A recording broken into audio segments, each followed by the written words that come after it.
2015 lavender എന്ന് പറഞ്ഞിട്ട് cinema ചെയ്ത് മലയാളത്തിൽ നിന്ന് മുങ്ങിയ ആള് പിന്നെ 2016 അവസാനമായപ്പോൾ മറുപടിയായിട്ടാ വന്നേക്കണേ. അതിനൊരു മറുപടി പറയൂ, എന്താണ് കാരണം?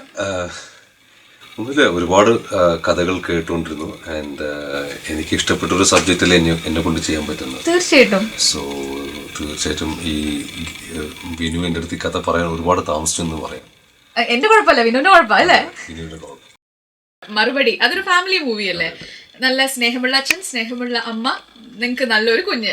അപ്പോൾ എനിക്ക് അതിന്റെ ട്രെയിലറും ഒക്കെ കണ്ടപ്പോഴും വളരെ ബോണ്ടിങ് ഉള്ള ഒരു ഫാമിലി ആയിട്ടാ തോന്നിയത്. അപ്പൊ കൂടുതൽ എളുപ്പമായിരുന്നു ബിക്കോസ് നമുക്ക് ജീവിതമായിട്ട് റിലേറ്റ് ചെയ്യുമ്പോൾ അല്ലേ? അതെ, ജീവിതമായിട്ട് റിലേറ്റ് ചെയ്യുമ്പോൾ. കാരണം ഈ സബ്ജക്റ്റ് ഞാൻ ഓക്കെ പറയാൻ കാരണം തന്നെ എനിക്ക് ഈ സബ്ജക്റ്റ് കേൾക്കുമ്പോൾ ഒരു കണക്ടിവിറ്റി ഉണ്ടായിരുന്നു എൻ്റെ മനസ്സുമായിട്ടും ഹാർട്ടുമായിട്ടും ഒക്കെ. സോ അതുകൊണ്ട് എനിക്കതൊരു എളുപ്പമായിരുന്നു. ഉടനെ ഞാൻ ഓക്കെ പറഞ്ഞു. ആൻഡ് ഈവൻ അഭിനയിക്കുന്ന രീതിയിൽ പോലും ഞാൻ ഇതിനു വേണ്ടി ഒരു ലെവൽ, ഒരു മീറ്റർ പിടിച്ചിട്ടൊന്നല്ല അഭിനയിച്ചത്. വളരെ കാഷ്വലായിട്ട് മനസ്സിൽ ഫീൽ ചെയ്യുന്നതും വീട്ടിൽ ഞാൻ എങ്ങനെയൊക്കെയാണ് അതുപോലെയാണ് ഞാൻ സെറ്റിലും സീനിലൊക്കെ അഭിനയിച്ചിരിക്കുന്നത്.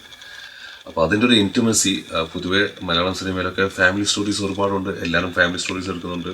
പക്ഷെ എപ്പോഴും ഞാൻ കാണുന്ന ഒരു അകഴ്ചയുണ്ട് ഒരു ഹസ്ബൻഡ് ആൻഡ് വൈഫിനിടയിൽ. ബിക്കോസ് കുറച്ചുകൂടി ഡ്രമാറ്റിക് ആവുന്നുണ്ട്, മീൻസ് ഒരു ഡിസ്റ്റൻസ് ഉണ്ട് എപ്പോഴും. അത് ഞാൻ വിനുവുമായിട്ട് സംസാരിച്ചു. വിനു, ഞാൻ ഇപ്പം ചിലപ്പോൾ നമ്മുടെ ഒരു കാഴ്ച ഇവിടത്തുള്ള കൾച്ചറിൻ്റെതായിരിക്കും, സിനിമയിൽ വരുമ്പോൾ കുറച്ച് ഡിസ്റ്റൻസിലായിരിക്കും. ഒരു ഭാര്യയും ഭർത്താവും കട്ടിൽ കിടക്കുമ്പോഴും പോലും ഒരു ഗ്യാപ്പ് ഉണ്ട്. ഒരുമിച്ചിരുന്ന സോഫ TV കാണുമ്പോൾ തന്നെ ഒരു ഗ്യാപ്പ് ഉണ്ട്. പക്ഷെ ലവേഴ്സ് ആയിട്ടുള്ള പ്രണയ കഥകളൊക്കെ കാണുമ്പോൾ ഇതൊന്നും ഒരു ഗ്യാപ്പ് ഇല്ലാണ്ടൊക്കെ കാണിക്കും. അപ്പൊ ഒരു ലീഗലി ആയിട്ട് കല്യാണം കഴിച്ചവർക്കൊന്നും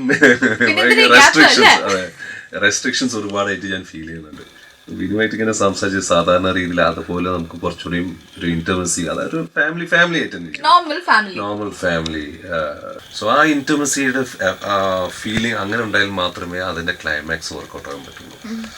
അല്ലെങ്കിൽ ഒരു ഭയങ്കര ഒരു മെക്കാനിക്കൽ ടൈപ്പ് ഫാമിലിയാണ്. അത്ര ഇന്റൻസ് ആയിട്ടുള്ള ഒരു ക്ലൈമാക്സും ഒക്കെയാണ് അതിന്റെ എൻഡിൽ വരുന്നത്. എന്നോട് പറയില്ലല്ലോ, തീർച്ചയായിട്ടും സിനിമ കാണണം, സിനിമ കണ്ടല്ലോ. നമസ്കാരം, ഞാൻ റഹ്മാൻ. ഈ ആഴ്ച റേഡിയോ മാംഗോ സ്പോട്ട്ലൈറ്റിൽ ശാലിനി ചോദിക്കുന്ന ചോദ്യങ്ങൾക്ക് മറുപടിയായിട്ട് ഞാനുണ്ടാവും.